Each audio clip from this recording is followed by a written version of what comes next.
There's a number that keeps coming back in this conversation, and it really made me do a double take the first time I heard it. That's 97%.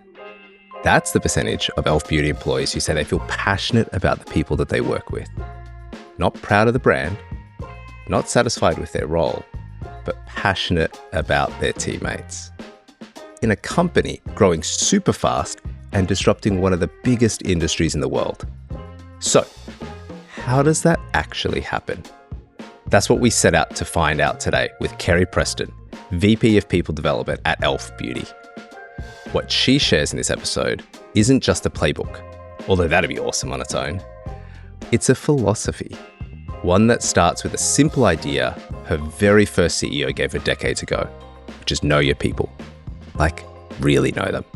And everything else follows from there. We're talking about a company that grants equity to every single employee, a CEO who handwrites over 600 personalized notes a year, and a feedback culture so real-time it would make many organizations feel pretty uncomfortable. But here's what really stuck with me. Kerry doesn't see any of this as a trade-off with performance. At e.l.f., boldness and kindness aren't opposites. They're the same thing.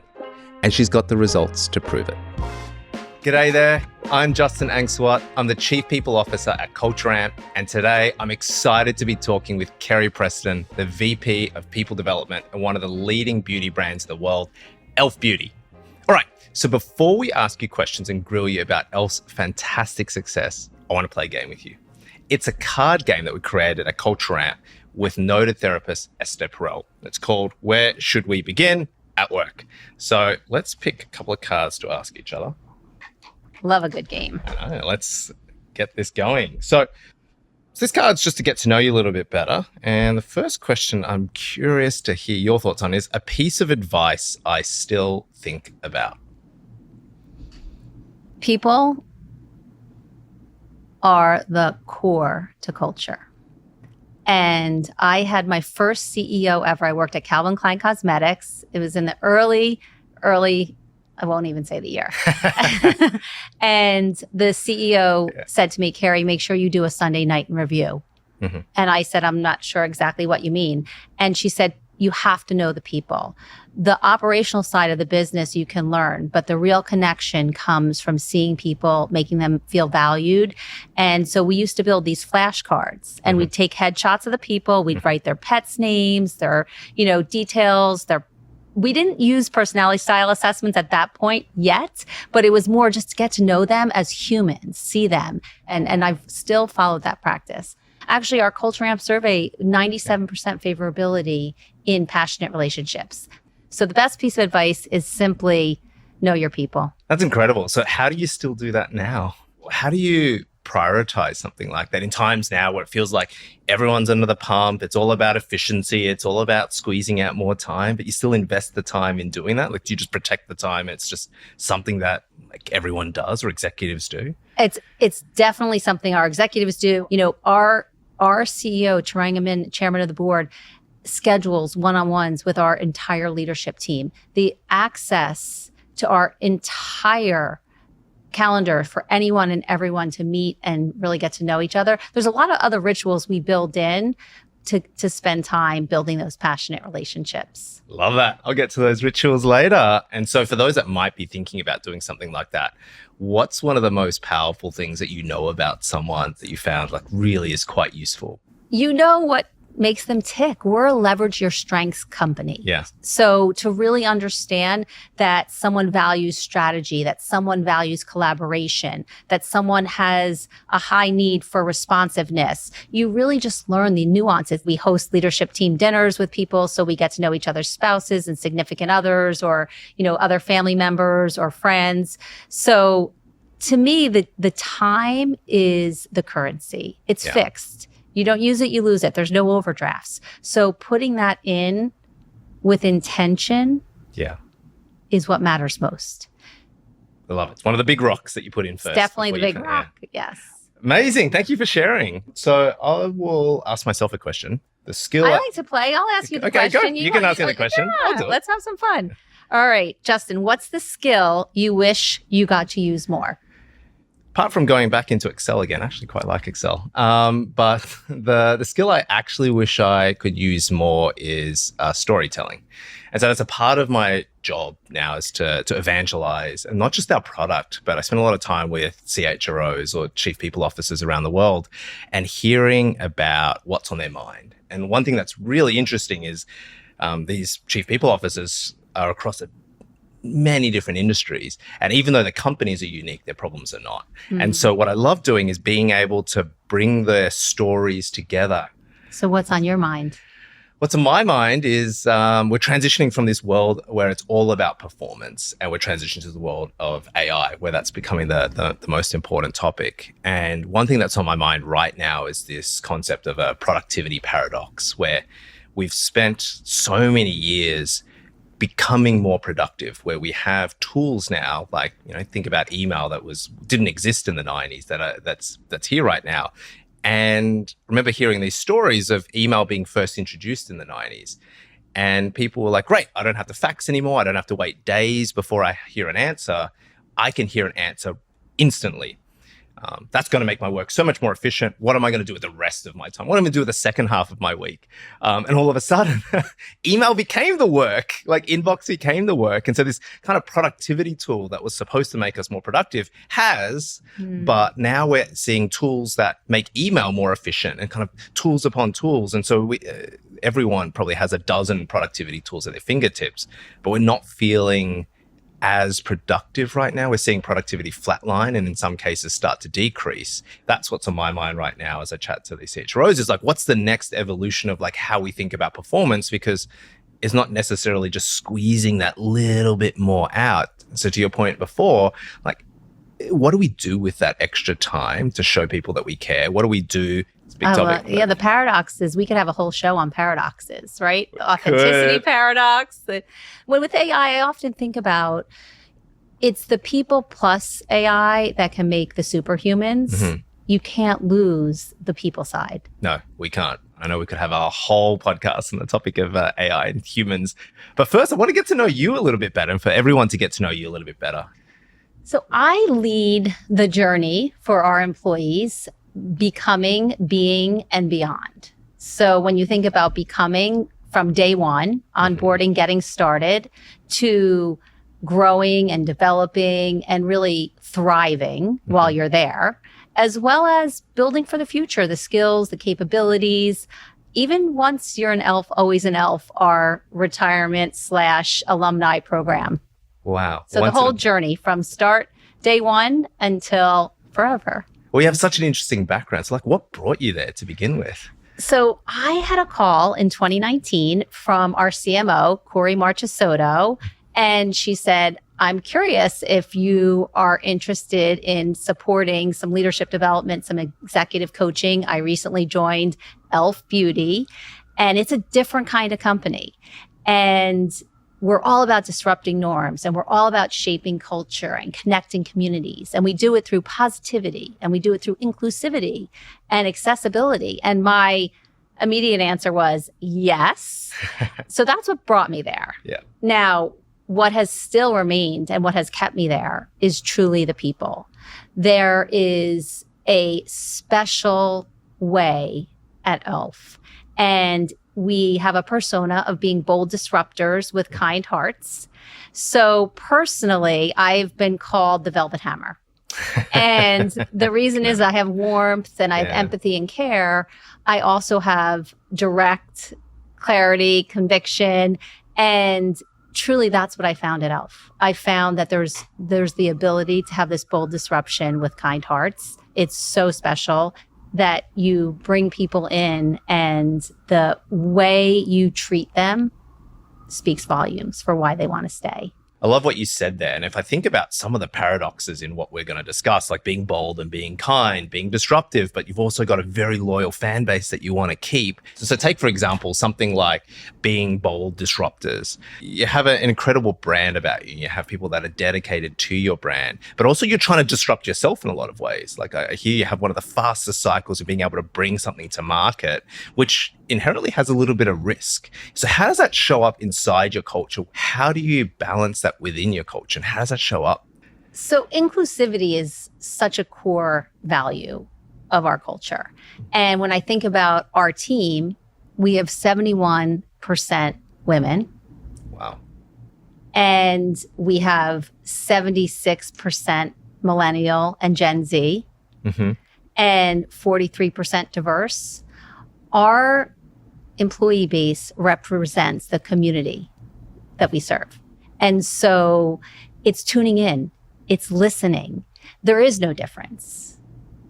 Our culture, our community, our one team, one dream mentality is about really making sure that we are serving our employees the same way we serve our community. We have a framework that is a core tenet of our culture, and it's called high performance teamwork. So it's about passionate relationships. It's about healthy conflict, which is having multiple perspectives, having that tension, and mutually accountable, not only your own success, but the team's success. And so when I think about how we boldly disrupt or get things to market quickly, it is truly making sure that with ELF speed and quality, that we are spending time having each other's backs, that we're looking at it and seeing it from different perspectives, and that we are holding each other accountable. Yeah. There's some tough things to do in there, like holding each other accountable, as an example. But do you have rituals that you do that you find kind of brings this out or kind of sets the norm? So let's just say I'm a brand new employee to ELF. Like what should I be learning to kind of participate in this in the right way?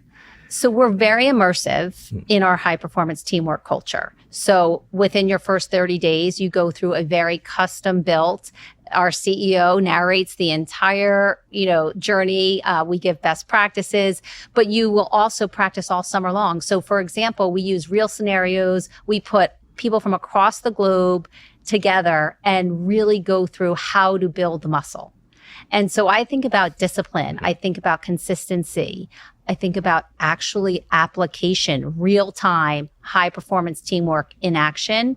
You really need to take the time to put practice into play. Yeah. And so on that point around high performance, I imagine performance can look different to different people, like just entering ELF. What does high performance look like to you and the rest of the ELF team? One of our unique differentiators is the pinpointed specific feedback in the moment. We do not believe in performance reviews.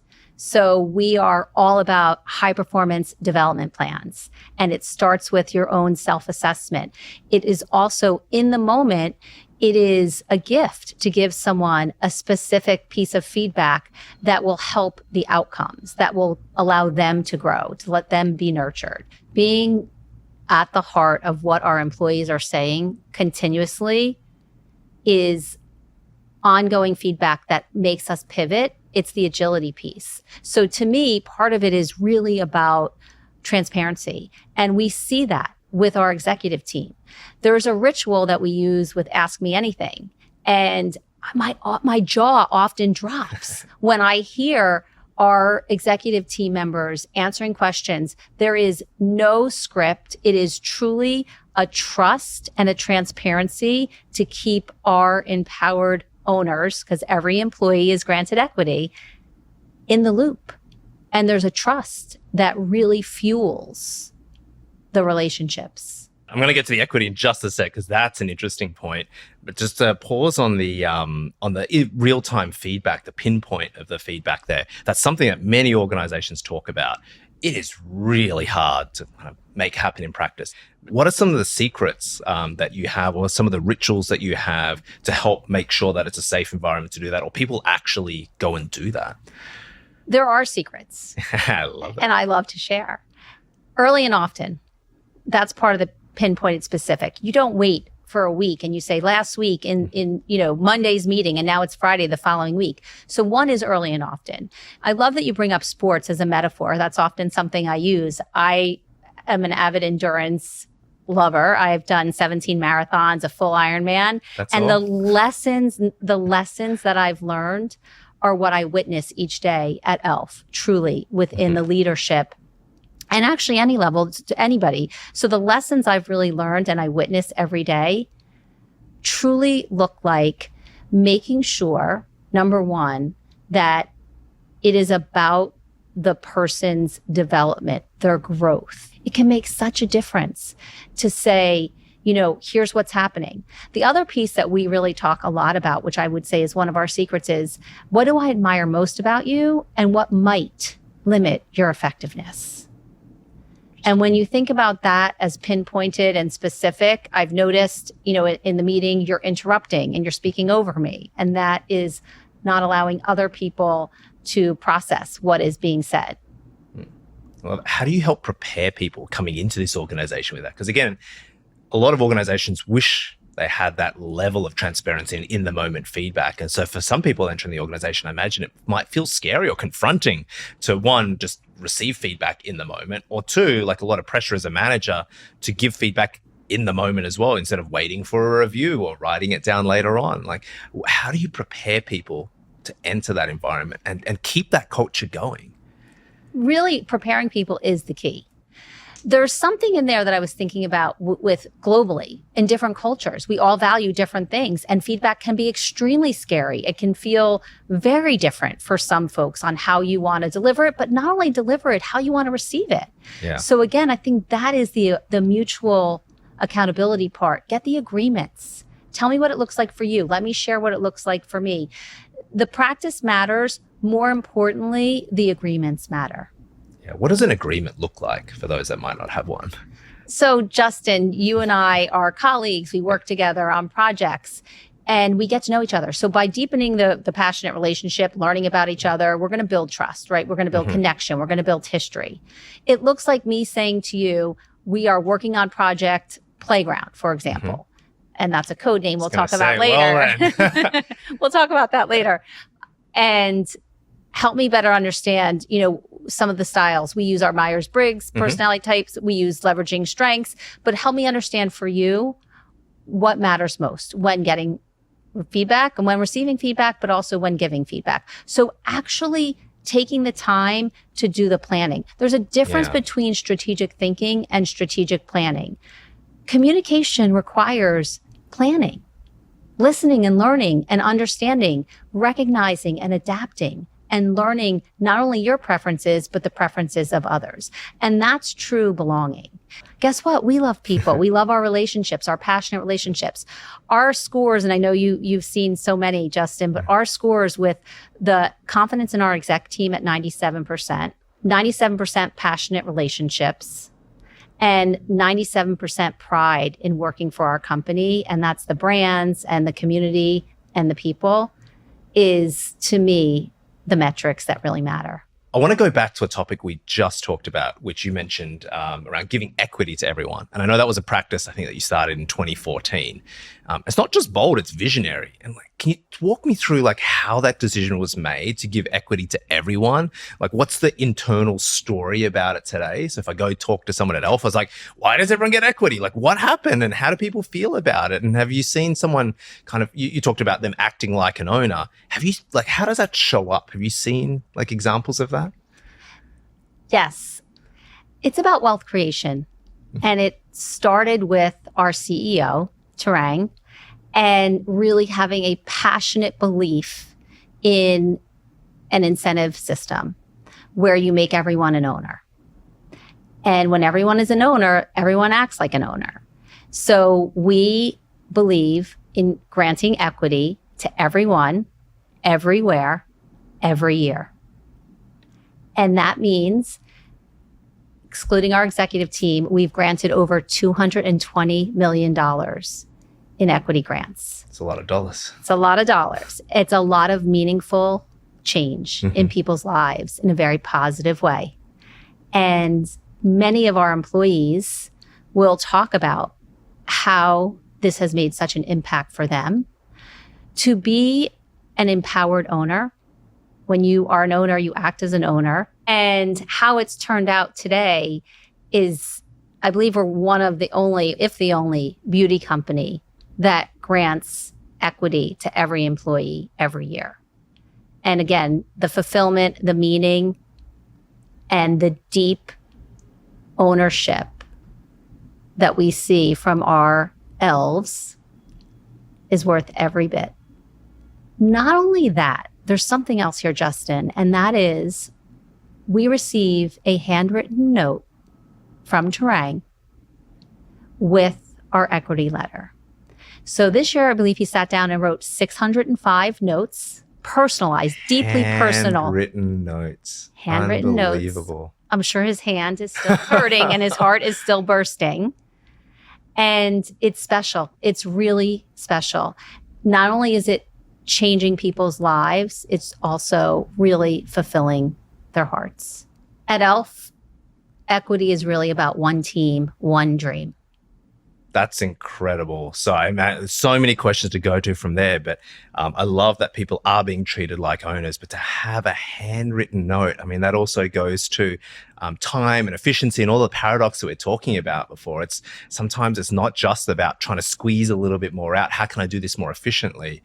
But the care that is shown with a personalized handwritten note that goes along with that. People have them framed. I have every single one and I keep them in my safe. Unbelievable. And so what I'm hearing with this disruption is also this incredible conviction behind your values and who you are and what you stand for your elves that kind of last the test of time rather than just going with where the wind's going or what other people are telling you to do. And on that front, I know ELF has launched a bunch of other initiatives that helps the elves within the organization continue to grow and learn new things. And one of those is the ELF University. I heard about. Can you tell me a little bit more about this ELF University? Like, who can enroll? What happens there? So ELF U, as we like to call it, is a inclusive hub. It's available to everyone. It is playful. There's learning, there's leaderboards, there's learning paths, there's goodness, as Scott Milston would say, our CPO, our Chief People Officer and General Counsel. And it is a place where you can learn at your own pace. You can do on demand. It's something that's very special. It started 3 years ago with Project Playground. So rather than just coming in and putting a learning management system into play, we built a project team, Project Playground, and we really put everyone from across the business together to say, what will it look like? And it looks like you can go back and watch a replay of one of our town halls. It looks like you can learn about our brands, our ethos. You can take our high performance teamwork, self-guided course. There is so many custom built learning opportunities to help you grow and develop your skills, powered by AI, of course, now. But it's something we're really, really proud of. It is an opportunity for elves to continue to grow, to learn, and to develop.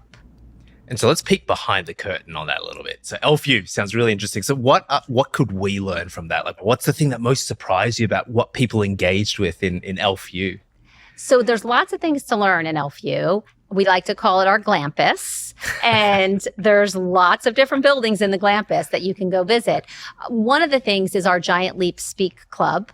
Giant Leap Speak Club. So we love to take some giant leaps at ELF. And part of the Speak Club is actually attending a weekly live practice telling stories, practice delivering presentations, practice influencing our executive team on initiatives. So many incredible things going on there. Again, very employee-centric or ELF-centric, if you want to call it that way.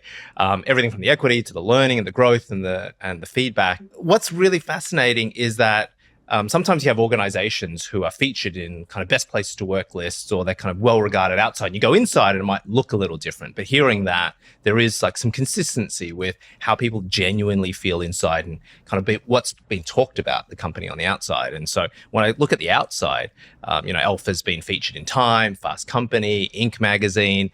And a lot of that has also been about your commitment to DEI and belonging, which is what you were just talking about. In fact, I know a big part of ELF's branding is to focus on every eye, lip, and face. I learned that was ELF, ELF, eye, lip, and face, fin, and paw. So everyone, how do you make sure that DEI at ELF doesn't just sound good, but actually shows up in people's day-to-day experience? So inclusivity is a core root for us. It is a part of who we are, and it has always been, and it will always be. So I'll use meetings as a visible difference. It could be a marketing meeting, a stage gate type of meeting. And you may have a large group of people and they're across the globe. So there's some different time zones, which we're working really hard at being inclusive and friendly with the different time zones. Number one. Number two is all voices are welcome. All voices are heard.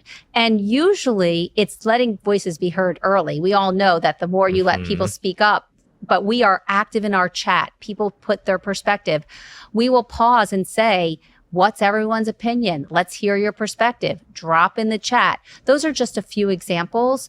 The real part of inclusivity comes from making sure that everyone knows all voices are going to lead us to a better outcome. Yeah, and I love that.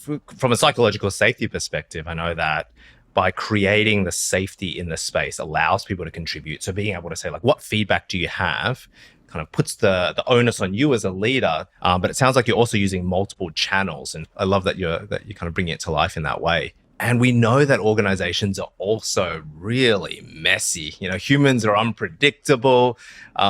Talk to me about like some of the hard things that are going on at Elf. Scaling culture takes a lot of intention. So when I think about the hard things for where I sit right now, what would keep me up at night, or where we're really working on ensuring we get it right, is making sure as we continue to grow globally that we are enhancing our culture. We are ensuring that our culture scales.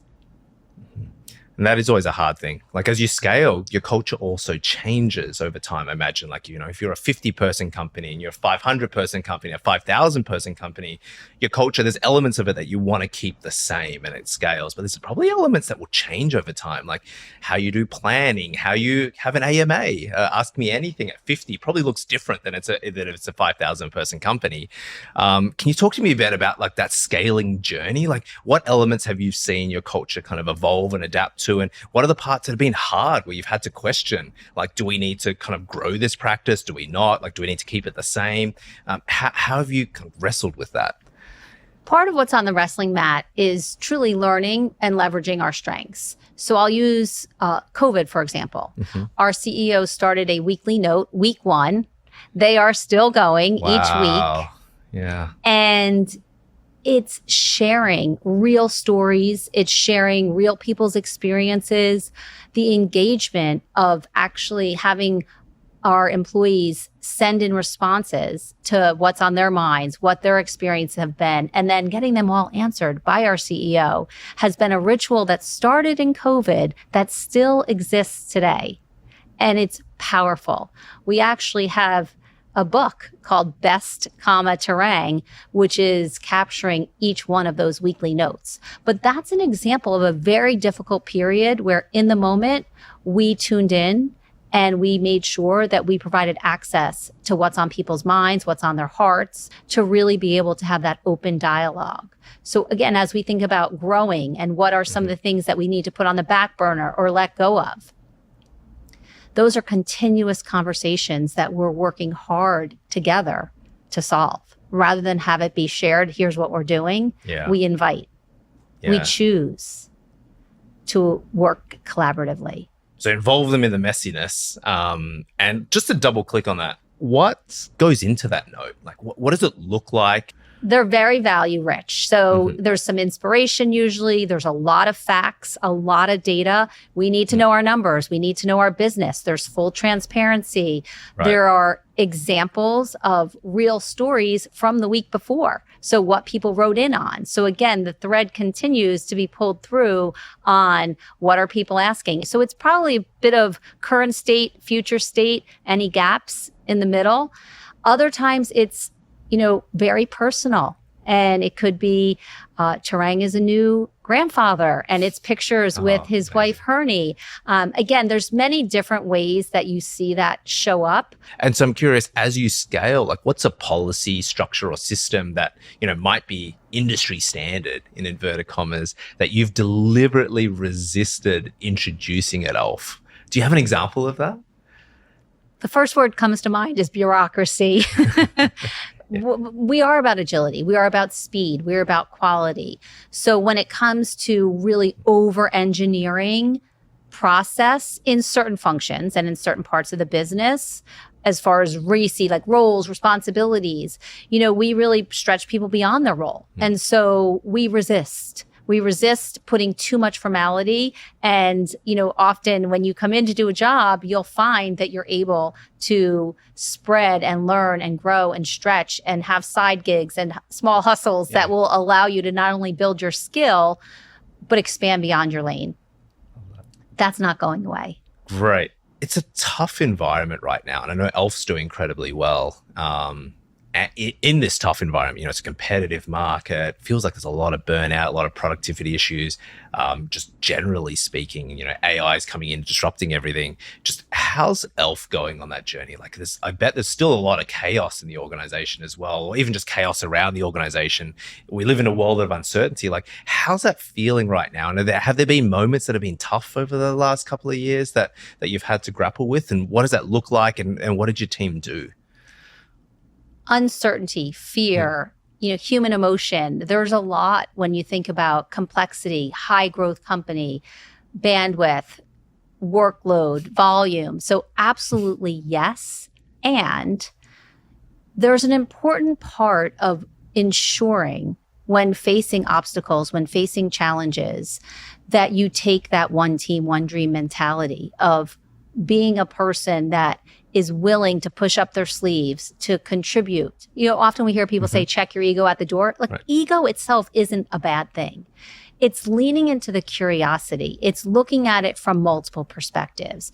So when I think about high stakes environments, choosing the narrative that needs to be reframed. Often people will come in and they'll say, Carrie, I'm so busy. I'm overloaded. I'm overwhelmed. And I don't want to minimize that. But I can also help them choose to say, tell me more. Are you in high demand? High demand feels very different than the word busy. Where do you want it to go? What does success look like? What are you trying to find? I love that reframing of the narrative as well, and it can make such a big difference. We partner with Ben Crow, who's a mindset coach for many athletes, and one thing that we took away was, instead of saying I have to do this, just even the reframe of I get to do this. Like, I actually have the opportunity, I have the privilege, I have the opportunity to do this. Like, I should recognize that can be a positive, and so even that slight reframe can make a really big difference. The slight reframe, the other piece that comes to my mind is the mental rehearsal and the visualization. Some people think about setting goals. You need to be able to have that vision. And our CMO, Corey Marchesotto, I remember she taught me, keep your feet on the ground, but put your head in the stars. And I practice that often. When I think about even doing an Ironman, for an example, I wrote out that morning exactly what my race would look like. And I predicted my time within 1 minute. So statistically, that's pretty incredible. But I thought I would do it in 14 hours and 11 minutes. And I did it in 14 hours and 12 minutes. Is that harder than working in a business? Absolutely. I can imagine. So talking a bit about you, you talked about some people that have inspired you, or moments of inspiration. And so what advice would you give to other, chief people officers, chief HR officers who are trying to balance speed and integrity, or their values, in really fast-paced, high-growth environments surrounded by uncertainty? There's a lot that you've learned from throughout your career and as well at Elf. What advice would you give? Be a choreographer of chaos. So we have a grand finale of fireworks happening around us every single day in high growth companies. Yes? Yes. On top of that, it somehow feels like there's also a large drone show and a walking parade. And people are looking to you for inspiration. They're looking for you for guidance, for some choreography. So rather than be in the chaos or creating the chaos, rise above and help pave the way. Choreographer of chaos. New job title coming to you in 2026. Carrie, it was so incredible to spend a moment with you. So thank you for sharing your time, your stories, and just helping us get an inside look into Elf. one of the most successful beauty brands and fastest growing in the world right now. So thanks for sharing your stories. Thank you, Justin. I could stay here all day. I absolutely love spending time with you. Listening to your wisdom and knowledge is so inspiring. So thank you. Thanks, Carrie.